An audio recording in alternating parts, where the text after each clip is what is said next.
আমাদের সকলের জনপ্রিয় অভিনেতা ধর্মেন্দ্র গত সোমবার 24শে নভেম্বর তার জীবনের শেষ নিঃশ্বাস ত্যাগ করেন। এই পরিস্থিতিতে ফ্যামিলি থেকে শুরু করে পুরো ইন্ডাস্ট্রি ও ফ্যান্সরা সকলেই একজন প্রিয় অভিনেতাকে হারিয়েছেন, যার অভাব কোনোদিনই পূরণ হবে না।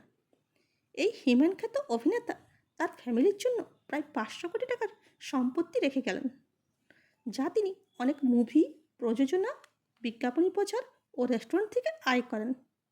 তবে এই সম্পত্তির কানাকড়িও পাবেন না হেমা মালিনী, কারণ তিনি তার ফার্স্ট ওয়াইফ প্রকাশ করকে ডিভোর্স না দিয়েই হেমা মালিনীকে বিয়ে করেন।